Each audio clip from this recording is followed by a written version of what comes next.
this video, I don't like him at all. I don't like him. So before I will continue this video, we hear say Frank Victor, the men were top show. It dey bear that name. Wanna help me share this video? It dey bear that name.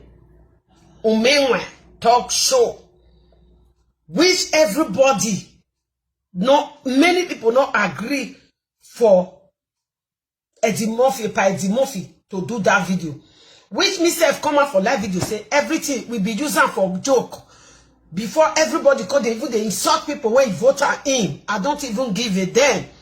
Okay, now me myself I call Frank Victor personally to change that name, to drop that name, because that name, even the person who bear the name even put the man for problem. So what are you doing with such name?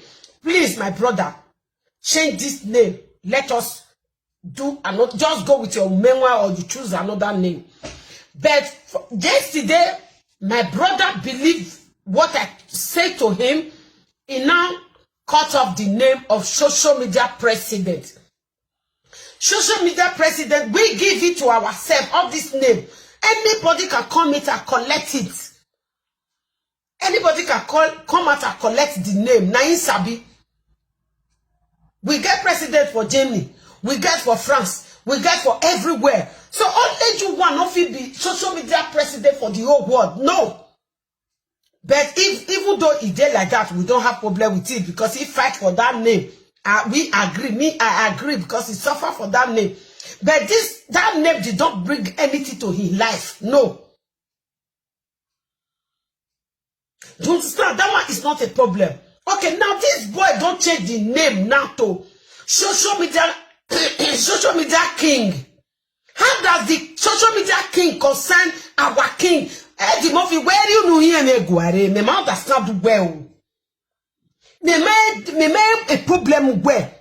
Epa Eddie Murphy, ma be we ma guide. Inu gba ni ye guwe go ma laja to gun me gun ate. E no ka bodo eji me guwe gun abi live video kakabo. Oh ivie no sun. What da make about take action because of your honey era or tie well da bani waka me mo ani. Oni ma be kan me vegani. Me vivie ma be siket bebe oni vegani. If not ya me later. Jo, but on in a bulufwa.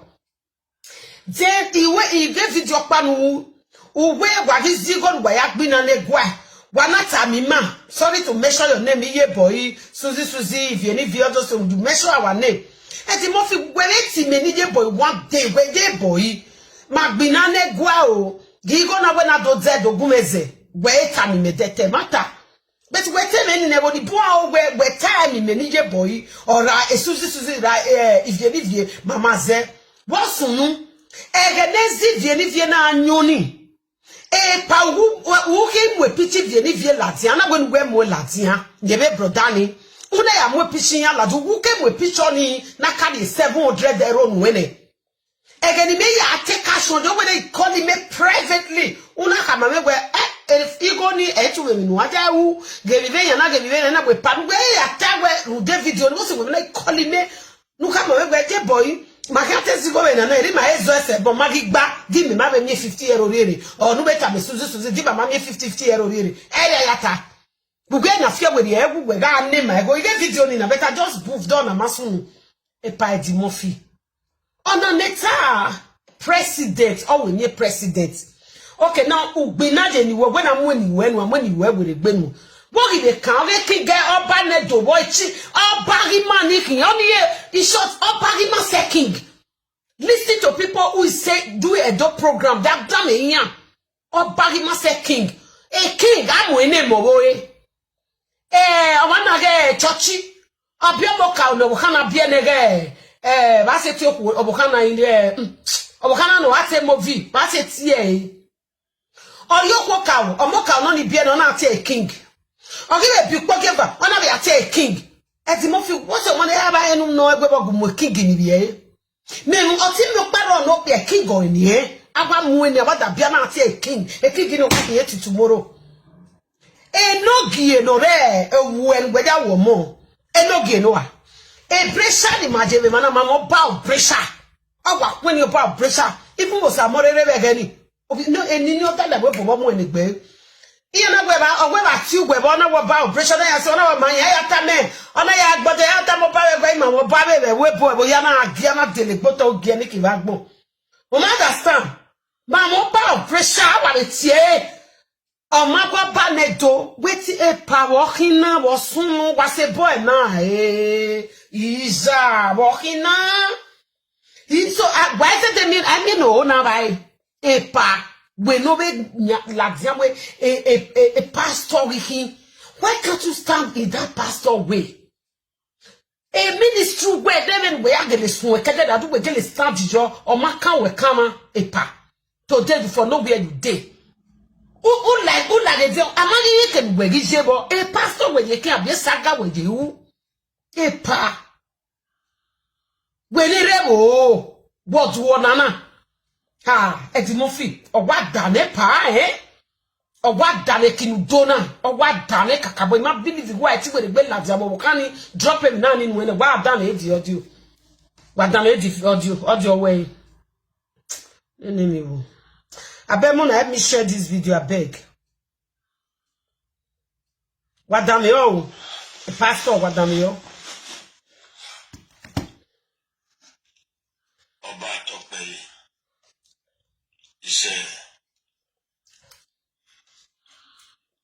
Yedo ya fefefe ekinwali aje kedo la sota webu mumaize dune wai kona yoyo aye gbetaba Salo boa so abekoko aye gbetaba aso abekoko. Worry that men on the back tap the president. Ah, when they have I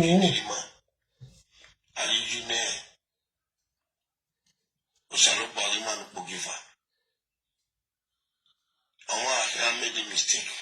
I said, no, you get corrected. I need your bar. He's a low boy. I will be off and I'm your baby. I will be off like cake, you know. Jesus. Will be on wicked, you know. I war. Eddie Murphy. When a king, you were Donny. You so. Mona, we and I king. I think we prince. You have a tired, the king. But only king. When I fell no high where. Victor, Frank. We are breaking any broke down, not anymore. Oh, go back you. We'll go buy a chair and Baba. I need your bar. I go back to while we are doing. I go back to I need your Baba Nato. One are he? Any boo, then any do a color. So show me that President King now as a get now we are team. On I do work become a veteran. I need your bar. So on one cover any broker. Stop to And I went around the weather. pastor. You are a king.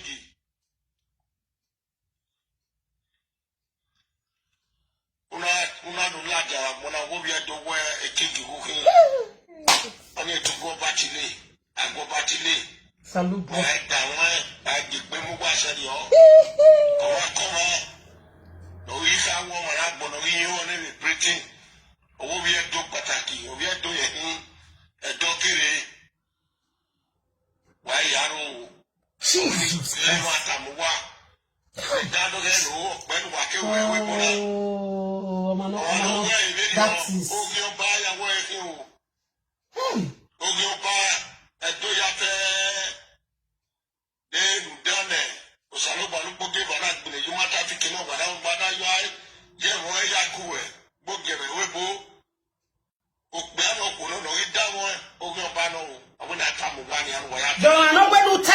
Don't know when you tie the Murphy.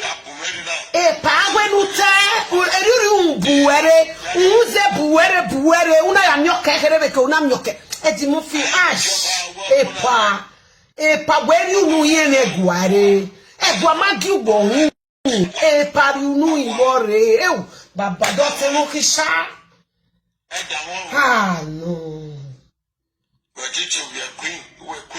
okay kakwa for me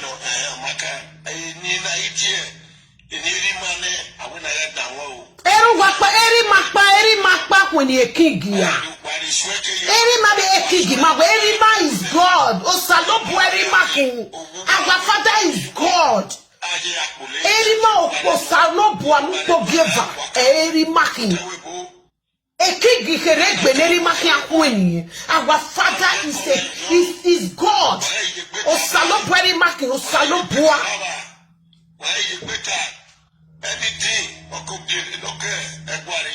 Jesus.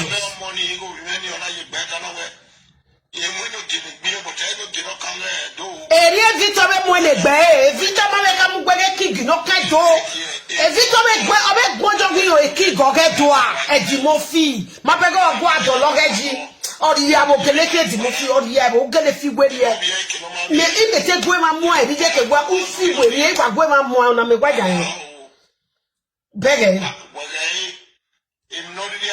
Igbofo rat mona sa Igbofo Eddie Murphy so kwe na oh God hey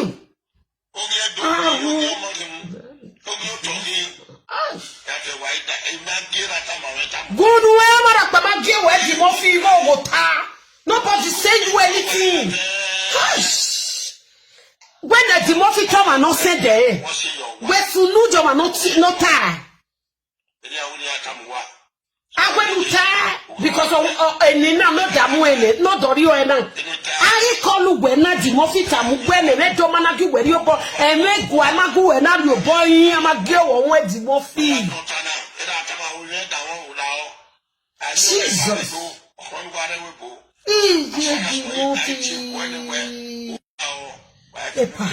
Epa wodona Wa Eddie Murphy Epa Eddie Murphy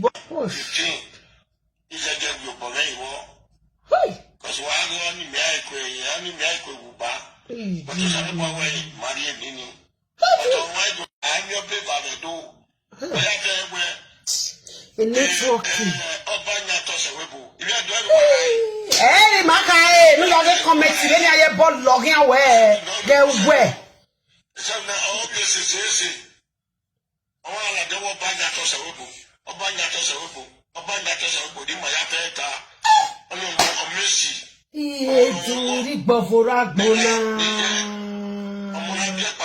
Hey, Epa. Oh, Epa, what the Epa. Epa, what do oh, Eddie Murphy, wow. Wow.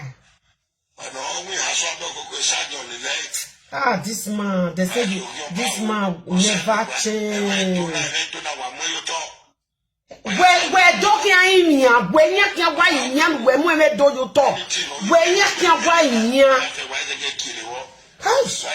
Jesus no bo Eddie Murphy, Baba, we are not wearing an arrow erebo on we Jesus.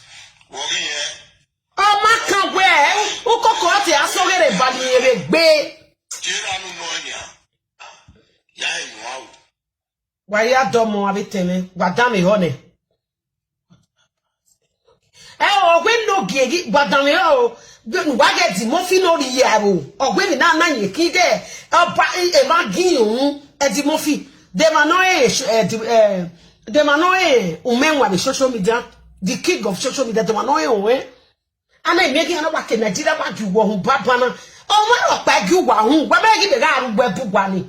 Wama opamaju wa won gba wo ekeka Eddie Murphy we wo gbe e no sunu dagwe na me na we gbe onu gbe weji the other one enu gba le chief by chief nobody no gi wa hun because waga o ma bege ogwa agi o awon mo won vi ajogo mo ya so e pa gume no we e pa why na why you dey do like this we no we Christian we you we cross him obo e pa e ministry go we ya iwana true to God because I know we go abeg we when humanity believe in you you lose hope. That is why we mess with church. Here I watch a pastor the kind of preaching no preach. Emi ya no we again. Wa do again so here na go and no tama gwe mo salopo we do agbegbe. A week like that all lose 10 members. Here ko lose 20 members. A church do ye gbo because what's here e matter wrong. E pa di mo fi. What's a na go e? Uwe no ge ri no gi. Ona we boyin na e no gi. Okay, did a logi of social media? Oh, okay, the king of social media. Or wait, not the way king of Edo State here, or king of Ebony City. Baby, who what time baby? The more fee a la wo fee with ye for ye dark bo when no salobo when money dark when no salobo and we una. Okay. Any social media president or says all around Lily, and we are not debawe, or not debawe, and we are not in the work binani. A boy and not respect you, or not drop a social media president in on a moon. Or we are not Madame Winnie, Mother called them when Nini, and I congratulated where you're a social media king, one way, and no king was no one a social media king. Social media king, what they kind. Oh, salon boiri me, salon boiri manu poge vanora de célèbre et dono passé. Dem no kan, igbo kan la loke, nana nebe, ute la diele, akon ke na ya wesi yakwe. O ma ba ko beya si wa we, e mo ba na jene o, e na bi omo e ni gioba. O ma ho am, u ba he ni gioba o go ta. Oba polo, wona hin. Polo, bati ani money ahin. Wa aswe ni no baje. We mo ba yesi we if e mo ba na jene o e na pio mo he ni gioba. We ma ho ya. E done wa yire ni amana he ni gioba. De ofia kan ye ni gia. Oba gi mani awa e ni gie. Oba polo. Eni gugan no kosa no ba. Oba etin.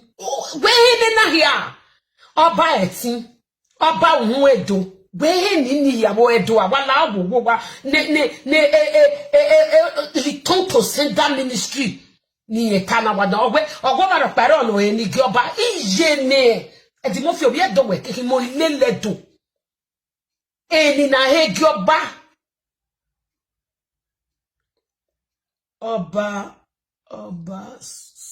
so ha obi oba sogie Obasoha, Obaseki, Oko, Edimofi, why he Nigioba? Jesus Christ! Mona see what this man they do. They provoke me. Mona see what he by Edimofi they do. Hello, ma. Hello? I just want to take one music. I want to take music.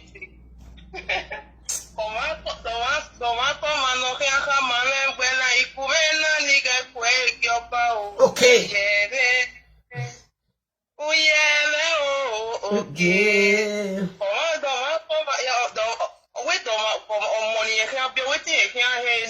Awe mo ba na jele o na biomo ni gioba oje ne iju salobua Obaseki Oba Zuba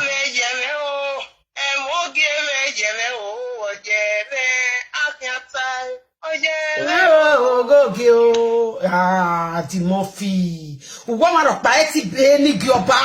Jesus Christ, we have the video now. It go for one long we bed in Webajevana. Timothy. Jage video no 2 years ago. Jage have a video no 2 years ago. Early last year. Mo video no we na. They difference in red that boy. Timothy, why?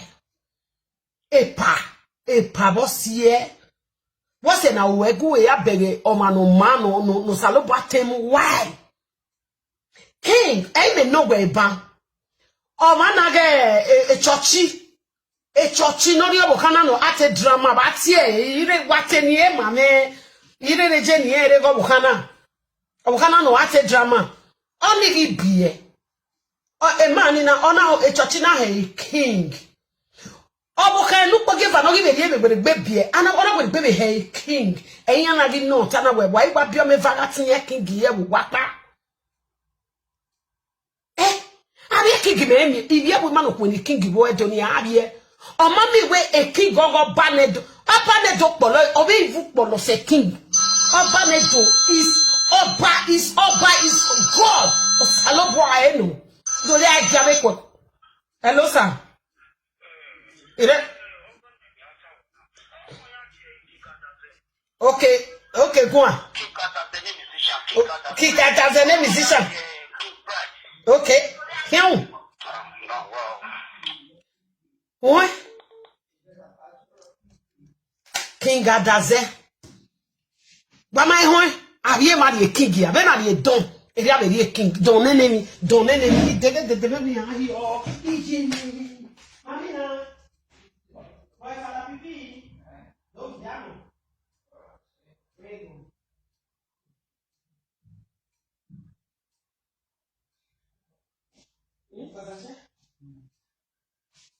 Wamutia na watafo. Izele ni ya no de medio.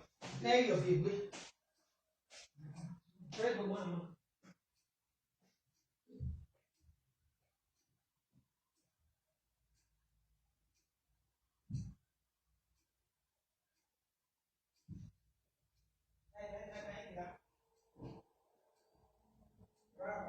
Wamutia o be.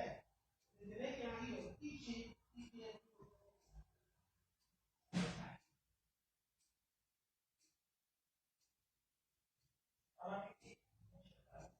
Sì, brava. Bravissima mamma. Vai più, ideo, batte.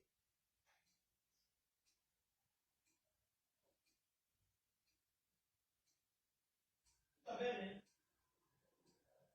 Brava.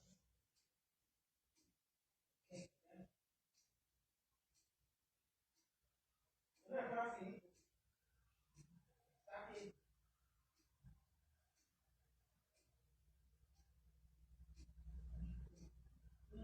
Tanto.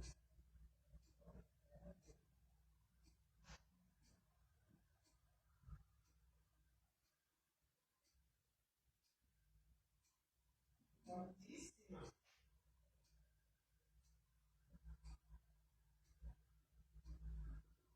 Adesso sta a piedi. Sta a piedi.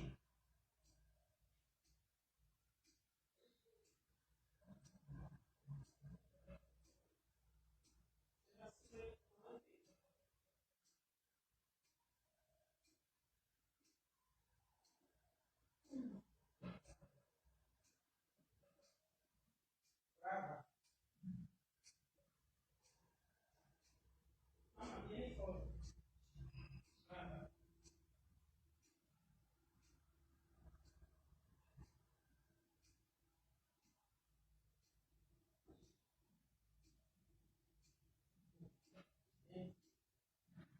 Bravissima.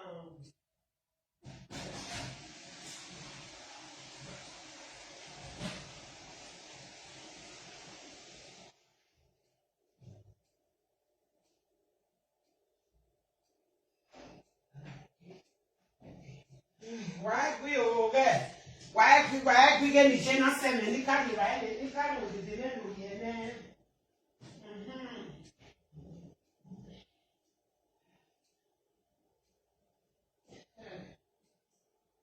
Bravissima mamma. Vai qui. Iezo, erie mi na gbonajea. Erie mi na gbonajea. Wa on babata, o ma kwene King Bright. O ma kwene King nene ni ba this way do no bajeriva. Di mo fi. We no ma no kwene King bedonia. O we King nene mi avia. And look at it, Ash, madam, no very disgusting. okay, walk away the social media president who won ya. Or give him where king of social media. When I want no when you no gie. Mahana be actie no gie ni. Ama challenge one day where wagu when you no gie. No gie so no bedo. Okay, sir, what we no gie of social media. Okay, Devine boy na guitar no there, Devine na guitar. King of social media here. King of Eddie Murphy ya lawyer. Epa, ya lawyer. Waiting what's no? Why they on about why? Social media president. What? So he also. Oh, Guana. So he Guana. Wata. Eminuta aru. We Christian, when not the boggle, we get the dark bueno salopo papa. Era Eddie Murphy. What can work a social media president? Pastor Suleiman, all ya kwani a social media president here. All ya kwani social media president, kwani ni ah, ogija wo kan. Social media pastors. E jolosi lo wo egbe pa, you too jealous. E jolosi me. Oh, ya re ma be ge gbeta ba. Okay, I wanna take King Bright the do. That come and get winnie. King Gadaze, name musician King Gadazogbe. That come and get winnie King Gadaze. Ha, Eddie Murphy, epa. Who go here recone, go be na we video do yero. Nedi awa adabine de ne ade. Maka, so te fei na me mudioma gbina ne mi na ya so we fe ke gbina no. E fei ma e tie bo me de. The true and na fe you be me. The no na we mana mba o get the 40 na mo yo to. O we tie me madam o gun ogbe wa bisugba. E ye fe ya tie boni. E boy na yi gegwe o fi ado arobie ma no market no robie. Obi ere na drop social media president but na make a peace with everybody. Eddie Murphy Devin we gwalo we gbe o kana ge Frank gwalo we gbe. We can't rain ne. Our rain can. We can't rain. Ya can't remove when it is. U build them when where the own you can that day, no be build them. Walk your pa. Mota Eddie Murphy. Walk your pa. Because walls are going with the bear at Serena in King. Of your Kakere Deni no Namune. Ubukwe onabe nyogie social king of social media. Do you know how many people bear that name in those states? King Nenemi. Even supermarket of Power Road to Barrier. King Nenemi supermarket. Eddie Murphy, I do the mouth stand them in your town. Wow, never. Who I call him and when I come here, boy, no man will be good. Maybe we're good, better in well. I will try to tell you the truth. Or one way lucky me. Iya dia tama wewe eminu na ma epa Eddie Murphy eminu wewe na aru ona wa edoma giwe mi ropa iwe doma gio devine dogi wa edoma giwe mi ropa Eddie Murphy dio boy o kana gbere yo ba ye kure hello ma Hello, come on me. Eje ka odowo Hello, come on me. Regbo. Ah emi egbeje ko je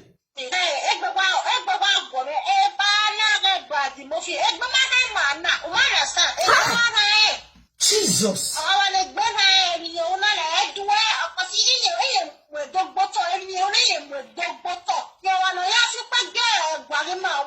Hey.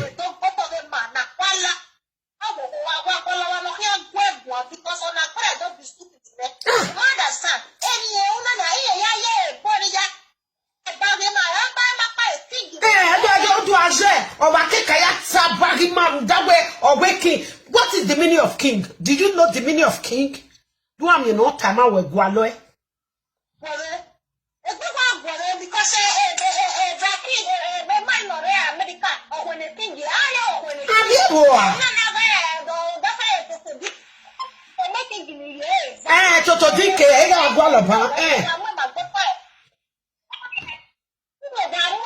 King Sonny, yes. want because of school. I want yes, school. Some of them I yes, school.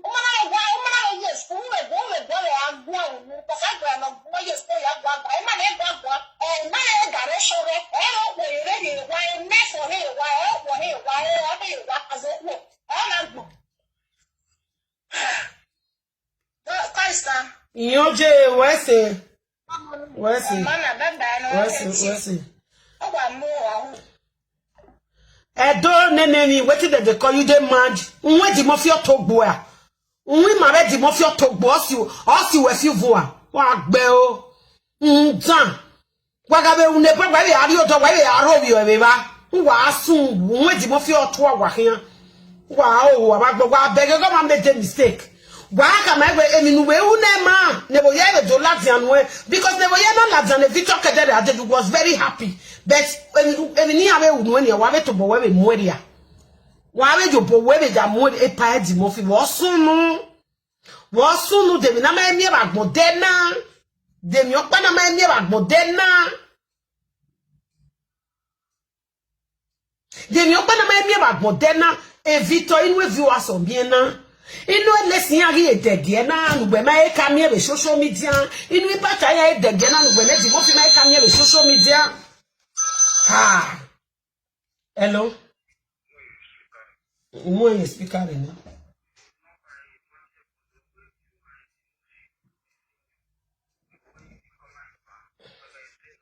Okay, your man. You imagine say yes whatever. Me the gwale nonsense. I no just need nonsense here. You understand? I got a bros. You got to see the hear me whether you be sister. I go open you later. You understand me so? E jealousy owa show me gbewe.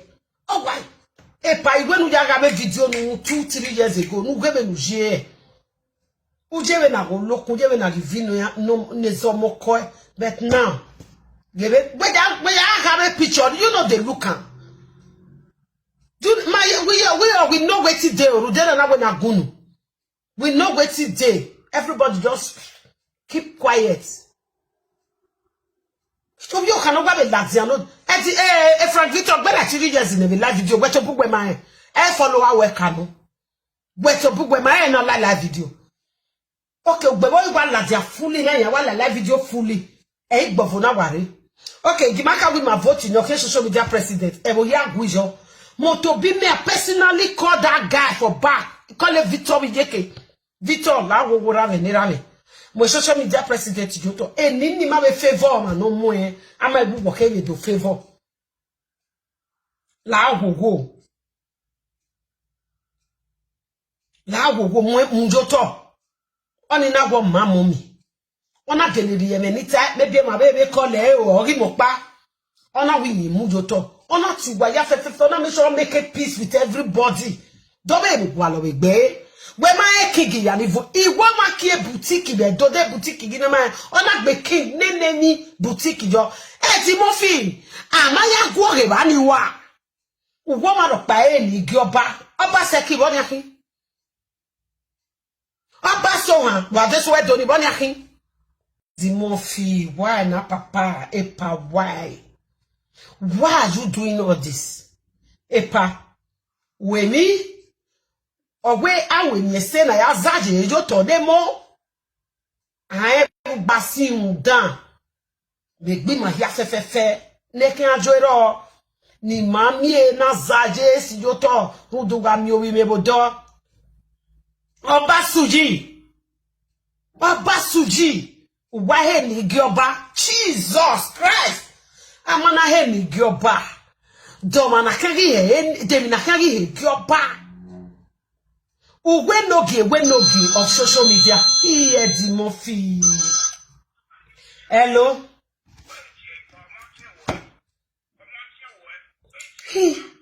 He's Jimmy. See this man. Hey. Hey Jimmy. Dimofi. Paper no they finish for story. Yes. It not the finish for story. Who told you? Did you call anybody? Don't want to phone where nobody. Apart from a gaba gebe no mota, ya jedo next year again adio wa be ya dressing we. Oh we are tore be don lele we tore. Ni me we gba ye gwa ni. Wa that a training. Ni tibiera na ya ni makia we gwa. Ni ya ka mi ozie nu do we webo. Abe si di we ya. Isebe ya yi e le se do wetin dey worry you. E pa wo sunu. Now we na eze de bege mi no muse, e bege mi no ma. Ha waiting e pa di mo fi. Wo sunu na pa wo su do ko no nyowe bu gbegbe na. De mi o pa me pe boy na ri emi e be ne social media na bo mie. Hello. Oba vanji.